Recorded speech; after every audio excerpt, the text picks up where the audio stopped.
Hello welcome back to excellent academics. അപ്പൊ നമ്മൾ നോക്കാൻ പോകുന്നത് SSLC ബയോളജിയുടെ കീപ്പിംഗ് ഡിസീസസ് അവേ എന്ന് പറയുന്ന ചാപ്റ്റർ ആണ്. അപ്പൊ നമുക്ക് പെട്ടെന്ന് തന്നെ ആ ചാപ്റ്റർ പഠിച്ചു പോകാനായിട്ട് പറ്റും. ഇതിലുള്ള സ്ലൈഡുകൾ തന്നെ മതിയാവും നിങ്ങൾക്ക് എക്സാമിന് എഴുതാനായിട്ട്. വളരെ യൂസ്ഫുൾ ആയിട്ടുള്ള ക്ലാസ് ആയിരിക്കും. സോ മിസ്സാക്കാണ്ട് കാണാം. അപ്പൊ മക്കളെ, ഈ ചാപ്റ്റർ വളരെ സിമ്പിൾ ആണ്. ഇതിനകത്ത് നമ്മൾ കുറച്ച് ഡിസീസസ് പഠിക്കുന്നുണ്ട്, കുറച്ച് അസുഖങ്ങൾ പഠിക്കുന്നുണ്ട്. നമ്മുടെ മൈക്രോ ഓർഗാനിസംസ് പരത്തുന്ന അസുഖങ്ങളും അല്ലാതെ കുറച്ച് അസുഖങ്ങളുമാണ് നമ്മൾ എന്ത് ചെയ്യുന്നത് മെയിൻ ആയിട്ട് ഈ ചാപ്റ്ററിലുള്ളത്. കാര്യം ഒരു കഥ പോലെ, അല്ലെങ്കിൽ നമുക്ക് ഹ്യൂമണിന് വരുന്ന അസുഖമാണ്, നമുക്ക് വരുന്ന അസുഖമാണ്. ഇപ്പൊ ഈ എലിപ്പനി പോലുള്ള സാധനങ്ങളൊക്കെ നമ്മൾ ഹ്യൂമൻസിന് വരുന്നതാണ്. അപ്പൊ അതെന്താണ് അങ്ങ് മനസ്സിലാക്കി പഠിച്ചിരിക്കുക. അതിനപ്പുറം കാണാപ്പാഠം പഠിക്കേണ്ട യാതൊരു ആവശ്യവും ഈ ചാപ്റ്ററിലില്ല. അത്രയും എളുപ്പമാണ്. ഒരു കഥ പോലെ നമുക്കിത് വന്നാല് എങ്ങനെയായിരിക്കും, നമുക്ക് ഭയങ്കര ഇൻട്രസ്റ്റോട് കൂടി ഇരുന്നാൽ ഇത് ഭയങ്കര എളുപ്പമാണ്. അപ്പൊ നമ്മൾ മെയിൻ ആയിട്ടും ഫസ്റ്റ് ഇതിൽ നോക്കാനുള്ളത് നമ്മുടെ ടെക്സ്റ്റ് ബുക്കിൽ തന്നെ പറഞ്ഞിട്ടുണ്ട്, കുറച്ച് മൈക്രോ ഓർഗാനിസത്തിനെ ലിസ്റ്റ് ചെയ്യുക. മൈക്രോ ഓർഗാനിസം എന്ന് വെച്ചാൽ എന്താണ്? നമുക്ക് അസുഖം പരത്തുന്ന, നമുക്ക് കാണാൻ പറ്റാത്ത അല്ലെ മൈക്രോസ്കോപ്പിക് ആയിട്ടുള്ള, മൈക്രോസ്കോപ്പിലൂടെ മാത്രം നോക്കാൻ പറ്റുന്ന ഓർഗാനിസത്തിനെ പറയാം. ഏതൊക്കെ പറയാടാ? നമുക്ക് നമ്മുടെ ബാക്ടീരിയനെ പറയാം, ഫംഗസിനെ പറഞ്ഞൂടെ, ഫംഗൽ ഇൻഫെക്ഷൻസ് ഒക്കെ ഇല്ലേ, അപ്പൊ ഫംഗസിനെ പറയാം. അതുപോലെ തന്നെ വൈറസിനെ പറയാം, വേംസ്, വിരകൾ, നമ്മുടെ മണ്ണിര പോലത്തെ സാധനങ്ങളൊക്കെ, അതുപോലത്തെ വേംസിനെ പറയാം, നമുക്ക് പ്രോട്ടോസോവൻസിനെ പറയാം. അപ്പൊ അങ്ങനെ കുറെ മൈക്രോ ഓർഗാനിസത്തിലൂടെ നമുക്ക് എന്ത് പകരുന്നുണ്ട്? അസുഖം പകരുന്നുണ്ട്. ജസ്റ്റ് നിങ്ങളുടെ നോളേജിന് വേണ്ടി മാത്രം കൊടുത്തേക്കുന്ന കാര്യമാണിത്. അപ്പൊ മക്കളെ, നമുക്ക് അടുത്തത് ഈ ഒരു ചാപ്റ്ററിലെ ഭയങ്കര ഒരു ഇമ്പോർട്ടന്റ് ആയിട്ടുള്ള ഒരു ടോപ്പിക്കാണ്. നമുക്ക് 2 മാർക്കിനൊക്കെ എക്സ്പെക്ട് ചെയ്യാൻ പറ്റുന്ന ഒരു ചോദ്യമാണ്. അടുത്ത് നമ്മൾ പറയാൻ പോകുന്നത് നമ്മുടെ ഡിസീസസിനെ, നമ്മുടെ മനുഷ്യന് വരുന്ന അസുഖത്തിനെ നമുക്ക് 2ആയിട്ട് ക്ലാസിഫൈ ചെയ്യാടാ. എന്താണ്? ഒന്നെന്ന് പറയുന്നത് കമ്മ്യൂണിക്കബിൾ ഡിസീസ് എന്നും, 2 നോൺ കമ്മ്യൂണിക്കബിൾ ഡിസീസ്. കമ്മ്യൂണിക്കബിൾ എന്ന് വെച്ചാൽ എന്താണ്? ഒരാളിലേക്ക് പകരുക. ആ വാക്കിന്റെ അർത്ഥം അതാണ് അല്ലെ, പകരുന്നത്. അതായത് ഒരു അസുഖം ഒരാളിൽ നിന്നും മറ്റൊരാളിലേക്ക് മൈക്രോ ഓർഗാനിസംസ് വഴി പകരുകയാണെന്നുണ്ടെങ്കിൽ അതിന് എന്ത് പറയാടാ? നമുക്ക് കമ്മ്യൂണിക്കബിൾ ഡിസീസ് എന്ന് പറയാം. ക്ലിയർ അല്ലേ? നമുക്ക് ബാക്ടീരിയയിലൂടെ വരുന്ന അസുഖമായാലും നമ്മുടെ ഫംഗൽ ഇൻഫെക്ഷൻ ആയാലും ഒക്കെ പകരും. ഓക്കെ അല്ലേടാ? നമ്മുടെ ഈ പറയുന്ന എലിപ്പനി ആയാലും, നമ്മുടെ ട്യൂബർകുലോസിസ് എന്ന് പറയുന്ന TB കേട്ടിട്ടുള്ളവർക്ക് അറിയായിരിക്കും. ഇതൊക്കെ ബാക്ടീരിയൽ ഡിസീസാണ്. അപ്പൊ എന്ത് ചെയ്യുന്നുണ്ട്?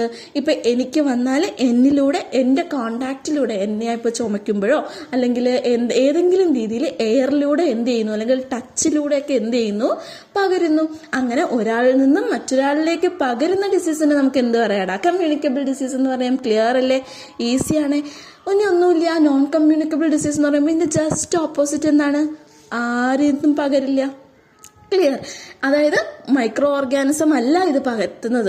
അതാണ് മെയിൻ ആയിട്ട് ശ്രദ്ധിക്കേണ്ട കാര്യം. ഇത് മൈക്രോ ഓർഗാനിസത്തിലൂടെ വരുന്ന ഡിസീസ് അല്ല. ഇതൊരു ബാക്ടീരിയൽ അല്ല, ഇതൊരു ഫംഗൽ അല്ല, ഇതൊരു പ്രോട്ടോസോവൻ അല്ല, ഒന്നുമല്ല അല്ലെ. നമുക്ക് അല്ലാണ്ട് വരുന്ന അസുഖങ്ങൾ, നമ്മൾ ഷുഗർ എന്നൊക്കെ പറയാറുണ്ട്, ഡയബറ്റിസ് അല്ലെ, നമുക്ക് വരുന്ന അസുഖമാണ്. അതുപോലെ നമുക്ക് കൊളസ്ട്രോൾ വരും. ഇതൊന്നും ഒരിക്കലും ഒരു മൈക്രോ ഓർഗാനിസം, ബാക്ടീരിയൽ ഡിസീസ് ഒന്നും അല്ല അല്ലെ. എങ്ങനെയാണ്? നമ്മുടെ ഒരു ലിവറിന്റെയോ അല്ലെങ്കിൽ നമ്മുടെ കിഡ്നിയുടെ ഒക്കെ അങ്ങനെയൊക്കെ എന്തെങ്കിലുമൊക്കെ ഒരു ഫോൾട്ട് കൊണ്ട്, മാൽ ഫങ്ഷനിങ് കൊണ്ടൊക്കെ ഉണ്ടാവുന്ന അസുഖങ്ങളാണ്. സോ അതുകൊണ്ട് തന്നെ അതെന്താണ്? ഇപ്പൊ എനിക്ക് ഷുഗർ ഉണ്ടെന്ന് വെച്ചിട്ട് അത് ഒരിക്കലും എന്റെ കോണ്ടാക്റ്റിൽ വരുന്ന മറ്റൊരാളിലേക്ക് എയർ വഴി പകരില്ല അല്ലെ. എയർ വഴിയൊന്നും പകരില്ല. നമ്മളിപ്പോൾ എനിക്ക് എടുക്കുന്ന ഇഞ്ചക്ഷൻ്റെ നീഡിലെടുത്ത് അയാൾക്ക് കുത്തിയാലൊക്കെ അങ്ങനെയൊക്കെ പകരാം. പക്ഷെ അല്ലാണ്ട് ഞാനുമായിട്ട് കോണ്ടാക്റ്റിൽ വന്നു എന്ന് വെച്ചിട്ട് ഈ ഡയബറ്റീസ് ഒന്നും പകരില്ല. അപ്പോൾ അങ്ങനെ പകരാത്ത, മൈക്രോ ഓർഗാനിസംസ് പകരാത്ത അസുഖത്തിൽ കമ്മ്യൂണിക്കബിൾ ഡിസീസ് ഒന്നും, പകരുന്നതിന് എന്തെന്നും പറയുന്നു? Communicable disease. ഇതൊക്കെ നമുക്ക് 2 മാർക്കിന് എക്സ്പെക്ട് ചെയ്യാവുന്ന ചോദ്യമാണ്. വിത്ത് എക്സാമ്പിൾ പഠിച്ചു വെച്ചോളുക. നോക്കടാ, അങ്ങനെയാണെന്നുണ്ടെങ്കിൽ നമ്മുടെ ഈ കമ്മ്യൂണിക്കബിൾ ഡിസീസ് അല്ലെ, ഒരാളിൽ നിന്ന് മറ്റൊരാളിലേക്ക് പകരുന്ന ഈ ഡിസീസ് എങ്ങനെയെല്ലാം ട്രാൻസ്മിറ്റ് ചെയ്യാം, എങ്ങനെയെല്ലാം എത്താം? കഫിലൂടെ അല്ലെ. ഇപ്പൊ ബാക്ടീരിയൽ ഡിസീസ് ഉള്ള ഒരാൾ ചുമച്ചാൽ എന്ത് ചെയ്യാം? നമ്മുടെ ഈ ബാക്ടീരിയ ഈ അന്തരീക്ഷത്തിൽ എയറിലോട്ട് വരികയും അത് മറ്റൊരാൾ ഇൻഹേൽ ചെയ്യുമ്പോൾ മറ്റൊരാളുടെ ശരീരത്തിൽ പോവുകയും ചെയ്യാം. അതുപോലെ തന്നെയാണ് തുമ്മല് അല്ലെ. നമ്മൾ പൊത്താതെയൊക്കെ തുമ്മരുത് എന്ന് പറയുന്നത് അതുകൊണ്ടാണ്.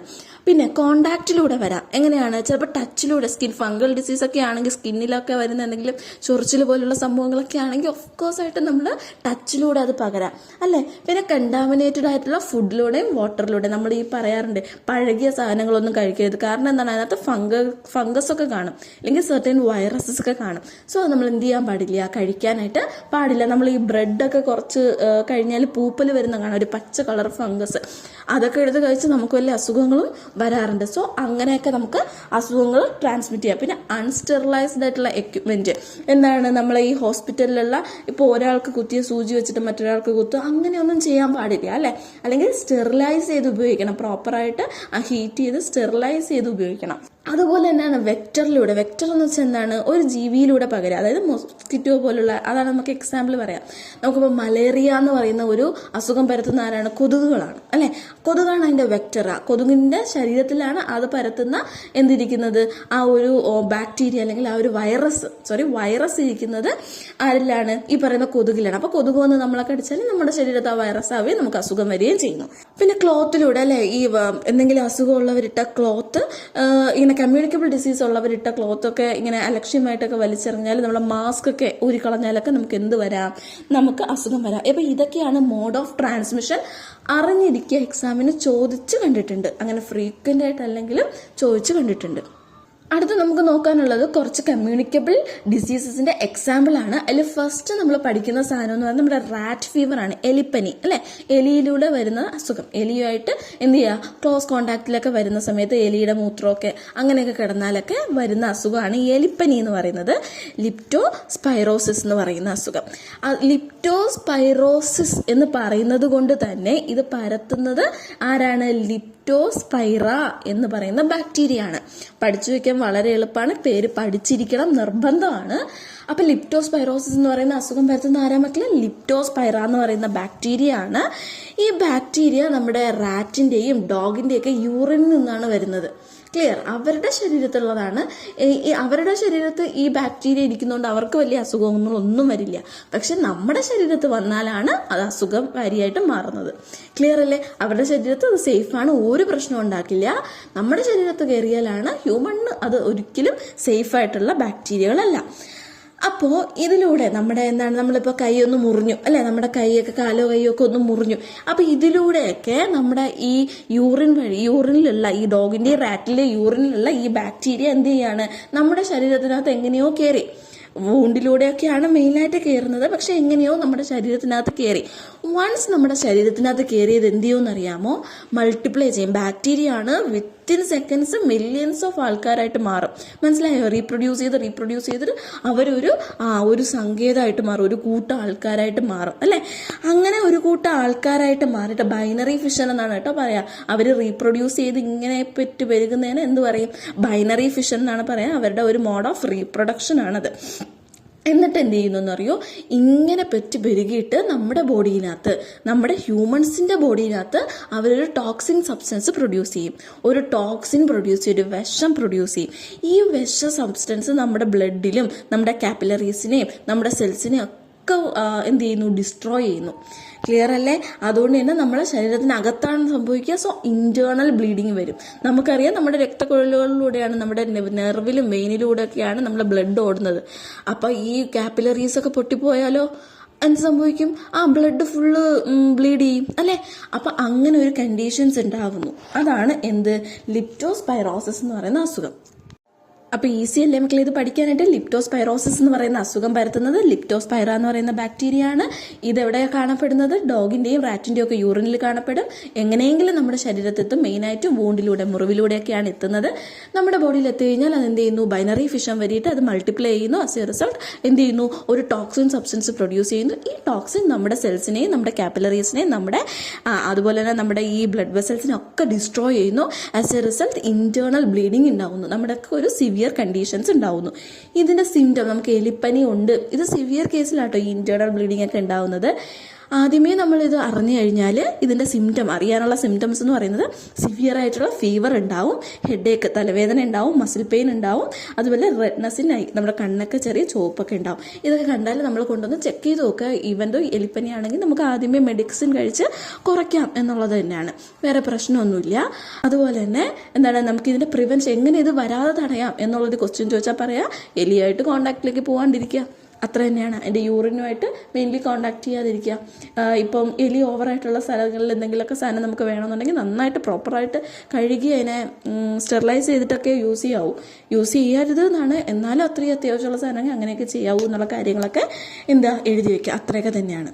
അടുത്ത നമ്മുടെ രണ്ടാമത്തെ അസുഖമാണ് ഡിഫ്തീരിയ എന്ന് പറയുന്നത്. ഇതൊരു ബാക്ടീരിയൽ ഡിസീസാണ്. ഇത് പരത്തുന്ന ബാക്ടീരിയ പേര് എന്താണ്? കൊറീനി ബാക്ടീരിയം ഡിഫ്തീരിയ എന്ന് പറയുന്ന ഒരു ബാക്ടീരിയ ആണ് ഈ ഒരു അസുഖം പരത്തുന്നത്. ഈ ബാക്ടീരിയ നേരത്തെ പറഞ്ഞ പോലെ തന്നെ നമ്മുടെ ശരീരത്തിലേക്ക് കയറും. ഇതെങ്ങനെയാണ് കയറുന്നത്? ഒന്നെങ്കിൽ കഫ് വഴിയോ സ്നീസിങ് വഴിയോ അല്ലെങ്കിൽ ഡയറക്റ്റ് കോൺടാക്ട് വിത്ത് എന്താണ് ഇൻഫെക്റ്റഡ് പേഴ്സൺ അല്ലേ. അങ്ങനെയൊക്കെയാണ് ഇത് മെയിൻലി നമ്മുടെ ശരീരത്തിൽ കയറാനുള്ള ചാൻസ് എന്ന് പറയുന്നത്. വൺസ് നമ്മുടെ ശരീരത്തിൽ കയറിയാൽ നേരത്തെ പറഞ്ഞതുപോലെ തന്നെയാണ് എന്താണ് ഇത് ബൈനറി ഫിഷനിലൂടെ ബാക്ടീരിയ ആയതുകൊണ്ട് എല്ലാത്തിലും നമുക്ക് എഴുതാം. ബൈനറി ഫിഷനിലൂടെ റീപ്രൊഡ്യൂസ് ചെയ്യുന്നു. ആസ് എ റിസൾട്ട് എന്ത് പ്രൊഡ്യൂസ് ചെയ്യുന്നു? ഒരു ടോക്സിക് ആയിട്ടുള്ള സബ്സ്റ്റൻസ് പ്രൊഡ്യൂസ് ചെയ്യുന്നു. ഈ ടോക്സിക് ആയിട്ടുള്ള സബ്സ്റ്റൻസ് ഇവിടെ പ്രൊഡ്യൂസ് ചെയ്താൽ എന്ത് സംഭവിക്കും? നമുക്ക് ഫീവർ വരെയും ത്രോട്ട് പെയിൻ അല്ലെ, തൊണ്ടവേദന വരെയും inflammation in our lymph gland. നമുക്ക് ലിംഫ് ഗ്ലാൻഡ് ഒക്കെ അറിയാം അല്ലേ, എന്താണ് നമ്മുടെ ബ്ലഡ് വെസൽസിലും ലിംഫ് ഗ്ലാൻഡുകളൊക്കെ ഉണ്ട്. അപ്പൊ അതിന് ലിംഫ് ഗ്ലാൻഡിന് എന്ത് വരുത്തുന്നു? ഇൻഫ്ലമേഷൻ വരുന്നു, വീങ്ങും അല്ലെ, വീങ്ങുക അല്ലെങ്കിൽ ഇങ്ങനെ തടിച്ചു വരിക എന്നുള്ളൊരവസ്ഥയൊക്കെ ഉണ്ടാവുന്നു. ഇത് മെയിനായിട്ടും എന്താ ചെയ്യുന്നതെന്ന് വെച്ചാൽ നമ്മുടെ മൗത്തിലും നമ്മുടെ നോസിലും ഒക്കെ ആയിട്ട് മ്യൂക്കസ് മെമ്പറൈൻ ഉണ്ടല്ലേ, ഒരു ജെല്ലി, ഒരു വഴുക്കൽ പോലത്തെ ഒരു സബ്സ്റ്റൻസ് ഉണ്ട്, ഒരു മ്യൂക്കസ് ആയിട്ടുള്ള മെമ്പറൈനുകളുണ്ട്, സെൽസുകളുണ്ട്. ഈ മെമ്പറൈനുകളെ എന്ത് ചെയ്യുന്നു? ഡിസ്ട്രോയ് ചെയ്യുന്നു, ഇല്ലാണ്ടാക്കുന്നു, നമ്മുടെ സെല്ലുകളെ ഇല്ലാണ്ടാക്കുന്നു. ആസ് എ റിസൾട്ട് ഈ ഒരു സെല്ല് എന്തായിട്ട് മാറുന്നു? ഒരു ആഷ് കളർ തിക്ക് കോട്ടിലേക്ക് സ്ട്രക്ചറായിട്ട് മാറുന്നു. ഒരു കോട്ടിങ് പോലെ, എന്താ പറയുക, ഈ ഫോട്ടോയിലൊക്കെ നിങ്ങൾക്ക് കാണാൻ പറ്റുന്ന മാതിരി ഒരു ആഷ് കളർ, ഒരു കട്ട പോലെ അല്ലെ, ആ ഒരു സെല്ലുകൾ ചേർന്നിട്ട് നമ്മുടെ തൊണ്ടയിൽ നിന്ന് ഇങ്ങനെ ഇടയ്ക്കിടയ്ക്ക് ഇങ്ങനെ ഫ്രീക്വന്റ് ആയിട്ട് വന്നുകൊണ്ടിരിക്കുന്നു. നമ്മുടെ ഈ ബാക്ടീരിയ നമ്മുടെ ശരീരത്തിൽ കയറി ഒരു 2 to 3 days ആവുന്ന സമയത്താണ് ഇതെന്ത് ചെയ്യുന്നത്? ഈ ഒരു കോട്ടിങ് അല്ലെ, ഈ ഒരു ആഷ് കളർ കോട്ടിങ് ഫോം ചെയ്യുന്നത്. കോട്ടിങ് ഫോം ചെയ്യലാണ് ഇതിന്റെ മെയിൻ ആയിട്ടുള്ള സിംറ്റം എന്നൊക്കെ പറയുന്നത്. ക്ലിയർ? അതുപോലെ തന്നെ ഫീവറും ത്രോട്ട് പെയിനും ഇൻഫ്ലമേഷൻ ഓഫ് ലിംഫും ഒക്കെ നമുക്ക് സിംറ്റത്തിൽ എഴുതാന്നുള്ള കാര്യങ്ങളാണ്. ഇത് നമ്മളെ കൂടുതലായാൽ നമ്മൾ അൺട്രീറ്റഡ് ആണെന്നുണ്ടെങ്കിൽ നമ്മുടെ ലിംഫിനെ മാത്രമല്ല, ത്രോട്ടിനെ മാത്രമല്ല, ബ്രെയിനിനെയും ഹാർട്ടിനെയും കിഡ്നിനെയും ഒക്കെ എഫക്ട് ചെയ്യാനുള്ള ചാൻസ് ഉണ്ട്. സോ എന്തെങ്കിലും ഇതുപോലെ തൊണ്ടയിൽ നിന്ന് വരുന്നതായിട്ടൊക്കെ ഫീൽ ചെയ്യുന്നുണ്ടെങ്കിൽ എന്ത് ചെയ്യുക? കൊണ്ട് കാണിക്കുക. ദെൻ പ്രിവെൻഷൻ എന്ന് പറയുന്നത് ആന്റി ടോക്സിൻസ് ഉപയോഗിക്കുക. അതായത് ഈ ബാക്ടീരിയ പ്രൊഡ്യൂസ് ചെയ്യുന്നത് ടോക്സിൻ വിഷമാണ്. അതിന് എഗനിസ്റ്റ് ആയിട്ട് ആന്റി ടോക്സിൻ, അതായത് അവരുടെ ടോക്സിസിറ്റിനെ എന്ത് ചെയ്യുക? ന്യൂട്രലൈസ് ചെയ്യുന്ന രീതിയിൽ എന്തെങ്കിലുമൊക്കെ ഒരു ആന്റി ടോക്സിൻസ് മെഡിസിൻ എടുക്കുക. മെഡിസിനിൽ ഒന്നും നിൽക്കാണ്ട് അത്രയും സിവിയർ കണ്ടീഷനിലായാൽ ബ്രെയിനിലും ഹാർട്ടിലോട്ടും ഒക്കെ അഫക്റ്റ് ചെയ്യും എന്നൊരു കണ്ടീഷനിലായാൽ വാക്സിനേഷൻ എടുക്കുക ഇതിന് എഗനിസ്റ്റ് ആയിട്ട്. ഇതൊക്കെ തന്നെയാണ് ക്യൂറബിൾ ആയിട്ടുള്ള ഡിസീസൊക്കെ തന്നെയാണ്, ഒരു പ്രശ്നമില്ല, ട്രീറ്റ് ചെയ്യുക, അത്രയേ ഉള്ളൂ. അടുത്ത നമ്മുടെ ലാസ്റ്റ് ആയിട്ടുള്ള ബാക്ടീരിയൽ ഡിസീസാണ് നമ്മുടെ ട്യൂബർക്ലോസിസ് എന്ന് പറയുന്നത്. ട്യൂബർക്ലോസിസ് നമുക്ക് എല്ലാവർക്കും അറിയാമല്ലേ, ക്ഷയരോഗം എന്ന് പറയുന്ന സാധനമാണ്. നമ്മുടെ നാട്ടിൽ ഇപ്പോൾ ഒന്നുമില്ല, പണ്ടൊക്കെ ഭയങ്കരമായിട്ട് വരുന്ന ഒരു അസുഖമായിരുന്നു. ഭയങ്കര ക്രിട്ടിക്കൽ ആയിട്ടുള്ള ക്രൂഷ്യൽ ആയിട്ടുള്ള അസുഖങ്ങളായിരുന്നു. ഇപ്പം ഇല്ല, ഇപ്പം അതിന് വാക്സിനും ഒക്കെ ഉണ്ട്, അതുപോലെ തന്നെ മെഡിസിൻസ് എടുക്കാനുണ്ട്, നമുക്ക് ട്രീറ്റ് ചെയ്യാൻ പറ്റുന്നതാണ്. സോ നമുക്ക് അതിനൊന്നും ഒരു പ്രശ്നവും ഇല്ല. അപ്പൊ ട്യൂബർക്ലോസിസ് എന്ന് പറയുന്ന അസുഖം ഉണ്ടാക്കുന്നത് ആരാണ്? ആ പാത്തജന്റെ പേരാണ് മൈക്കോബാക്ടീരിയം ട്യൂബർക്ലോസിസ് എന്ന് പറയുന്ന ബാക്ടീരിയ ആണ്. ഒരു മാർക്കിനൊക്കെ ചോദിച്ചു കണ്ടിട്ടുള്ള ക്വസ്റ്റ്യൻ ആണ് ഈ ബാക്ടീരിയകളുടെ പേരുകളൊക്കെ. അപ്പൊ അതൊന്ന് ഓർത്ത് വെക്കുക. നിങ്ങളുടെ ടെക്സ്റ്റിലെ ടേബിൾ തന്നെയാണ് ഈ സ്ലൈഡിൽ കാണുന്നത്, അത് മാത്രം പഠിച്ചാൽ മതി, ഇതിനെ ക്വസ്റ്റ്യൻസ് വരുള്ളൂ. അടുത്ത ഇതിലെ മേജർ സിംറ്റം എന്ന് പറയുന്നത് എന്താണ്? മെയിനായിട്ടും ചുമ അല്ലെ, ഭയങ്കരമായിട്ടുള്ള ചുമ വരും. നമുക്ക് നിർത്താതെ നമ്മളിങ്ങനെ 1-2 ആഴ്ച ചുമയുണ്ടെങ്കിൽ നമ്മൾ എന്ത് ചെയ്യുക? പോയി ഒന്ന് ടെസ്റ്റ് ചെയ്ത് നോക്കുക. നമ്മൾ ആശുപത്രി കൊണ്ട് കാണിക്കുക എന്ന് പറയുന്നത് ഭയങ്കര ഇമ്പോർട്ടൻ്റ് ആണ്. അതുപോലെ തന്നെ നമ്മുടെ ബോഡി വെയിറ്റ് കുറയുക, ഫാറ്റൊക്കെ തലകറക്കം വരിക അല്ലെ, ഇതൊക്കെയാണ് ഇതിന്റെ മേജർ സിംറ്റം എന്ന് പറയുന്നത്. ഇതെങ്ങനെയാണ് നമ്മുടെ നേരത്തെ പറഞ്ഞതുപോലെ നമ്മുടെ ശരീരത്തിലേക്ക് എത്തുന്നത്? എങ്ങനെയാണ്? മറ്റ് ബാക്ടീരിയൽ ഡിസീസസ് പോലെ ഇതും എന്ത് ചെയ്യാറുണ്ട്? അന്തരീക്ഷത്തിലൂടെ ചുമയ്ക്കുമ്പോഴും, ഈ അസുഖമുള്ള ആള് ചുമയ്ക്കുമ്പോഴും തുമ്മുമ്പോഴും സംസാരിക്കുമ്പോഴും ഒക്കെ നമുക്കിത് പകരാനുള്ള ചാൻസ് ഉണ്ട്. അതുപോലെ തന്നെ എന്താണ്? എയറിലൂടെ അല്ലെ, ഇത് ഡയറക്റ്റ് എയറിലൂടെ കോണ്ടാക്ട് ചെയ്യുന്ന ഒരു ആരാണ്? ബാക്ടീരിയ ആണ്. സോ എയറിലൂടെ നമുക്ക് സ്പ്രെഡ് ചെയ്യാനുള്ള ചാൻസും വളരെ ഹൈ ആണ്. പിന്നെ പറയുന്ന കാര്യം, ഇത് മെയിൻ ആയിട്ടും എഫക്ട് ചെയ്യുന്നത് എവിടെയാണ്? വൺസ് നമ്മുടെ ഈ ശരീരത്തിനകത്ത് ഈ ബാക്ടീരിയ കയറിയാൽ നേരത്തെ പറയുന്ന പോലെ തന്നെയാണ് ബൈനറി ഫിഷനിലൂടെ ഇത് മൾട്ടിപ്പിൾ ആവുകയും ഇത് എഫക്ട് ചെയ്യുന്നത് എവിടെയാണ്? നമ്മുടെ ലങ്സിലാണ്. ക്ലിയർ? റെസ്പിറേറ്ററി ഡിസീസ് ആണ്, ചുമ വരും എന്നൊക്കെ പറയുമ്പോൾ തന്നെ നമുക്ക് അറിയാമല്ലേ, ലങ്സിലാണ്. ഒന്നും കാണാതെ പഠിക്കാനില്ല, അത്രയും സിമ്പിൾ ആണ്. അപ്പൊ ഇത് ലങ്സിലാണ് ഇത് എഫക്ട് ചെയ്യുന്നത്. അപ്പാർട്ട് ഫ്രം ലങ്സിനെ അല്ലാണ്ട് ഭയങ്കര ക്രിട്ടിക്കൽ കേസൊക്കെ ആവില്ലേ, അങ്ങനെ ആവുന്ന സമയത്ത് കിഡ്നിനെയും ബോൺസിനെയും ജോയിന്റ്സിനെയും നമ്മുടെ ബ്രെയിനിനെയും ഒക്കെ എഫക്ട് ചെയ്യാറുണ്ട്. അതൊക്കെ അത്രയും ക്രൂഷ്യൽ ആവുമ്പോഴാണ് കേട്ടോ, നമ്മൾ അൺട്രീറ്റഡ് ആയിട്ട് നമ്മളിങ്ങനെ കൊണ്ട് നടക്കുമ്പോഴാണ് ഈ ഒരു അസുഖം ഇത്രയും ക്രൂഷ്യൽ ആവുന്നത്. അല്ലാണ്ട് ട്യൂബർക്ലോസിസ് എന്ന് പറയുന്നത് ഇപ്പം ഒട്ടും തന്നെ കാണാറില്ല, ആർക്കും കാണാറില്ല. അത് വേറൊരു കാര്യം. പക്ഷെ എന്നിരുന്നാലും TB എന്ന് പറയുന്ന അസുഖം ഉണ്ടെങ്കിൽ എന്താണ് നമ്മുടെ ലങ്സിനെയാണ് ഇത് മെയിനായിട്ട് അഫക്റ്റ് ചെയ്യുന്നതെന്ന് പറയുന്നത്. ഇതിന്റെ ട്രീറ്റ്മെന്റ് പഠിക്കാൻ ഭയങ്കര എളുപ്പമാണ്. നമ്മൾ ആന്റിബയോട്ടിക്സ് എടുക്കുക അല്ലെ. ആന്റിബയോട്ടിക്സ് എന്ന് പറയുന്നത് നമുക്കറിയാം ബാക്ടീരിയക്ക് എതിരെയായിട്ട് കഴിക്കുന്ന മെഡിസിനെയാണ് ആന്റിബയോട്ടിക്സ് എന്ന് പറയാ. ആന്റിബയോട്ടിക് നമുക്ക് ഇപ്പോൾ സാധാ ഒരു ചുമ വന്നാലും കഫം വന്നാലും നമ്മൾ ആന്റിബയോട്ടിക്സ് തന്നെയാണ് എടുക്കാറുള്ളത് അല്ലെ. അപ്പൊ നമുക്ക് ആന്റിബയോട്ടിക്സ് പഠിച്ചു വെക്കാൻ ഓർത്തിരിക്കാൻ വളരെ എളുപ്പമാണ്.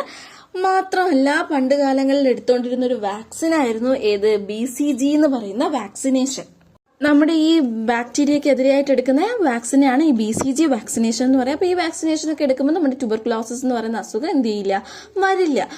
അത്രയൊക്കെ തന്നെയാണ് നമുക്കിതിൽ പഠിക്കാനുള്ള. അപ്പൊ നമ്മൾ 3 കാര്യങ്ങളാണ് പഠിച്ചത്. ഒന്നെന്ന് പറയുന്നത് എന്താണ്, നമ്മുടെ റാറ്റ് ഫീവർ എന്ന് പറയുന്ന എലിപ്പനി പഠിച്ചു, ഡിഫ്തീരിയ പഠിച്ചു, മൂന്നാമത്തെ ബാക്ടീരിയൽ ഡിസീസ് ആയിട്ടുള്ള ട്യൂബർകുലോസിസ് പഠിച്ചു. അപ്പം നമ്മുടെ ഇന്നത്തെ ഈ വീഡിയോയിൽ ഈ മെയിൻ ആയിട്ട് ബാക്ടീരിയൽ ഡിസീസ് മാത്രമേ നമ്മൾ കമ്മ്യൂണിക്കബിൾ ഡിസീസിൽ പറയുന്നുള്ളൂ. ബാക്കി നമ്മുടെ ഫംഗൽ ഡിസീസും വൈറൽ ഡിസീസും ഒക്കെ നമ്മുടെ അടുത്ത വീഡിയോയിൽ ഉടനെ തന്നെ വിത്തിൻ ഡേയ്സ് തന്നെ നമ്മൾ അപ്ലോഡ് ചെയ്തിരിക്കും. സോ നമ്മുടെ ചാനൽ ഒന്ന് സബ്സ്ക്രൈബ് ചെയ്തേക്കുക. നിങ്ങൾക്ക് ഇന്നത്തെ വീഡിയോ യൂസ്ഫുൾ ആയിട്ടുണ്ടെന്ന് തോന്നുന്നുണ്ടെങ്കിൽ ലൈക്ക് ചെയ്യാനും ഷെയർ ചെയ്യാനും സബ്സ്ക്രൈബ് ചെയ്യാനും മറക്കരുത്. അതോടൊപ്പം എന്തെങ്കിലും ഡൗട്ടോ സജഷൻസോ ഉണ്ടെങ്കിൽ നമ്മുടെ കമന്റ് ബോക്സിൽ ഇടുക. So thank you.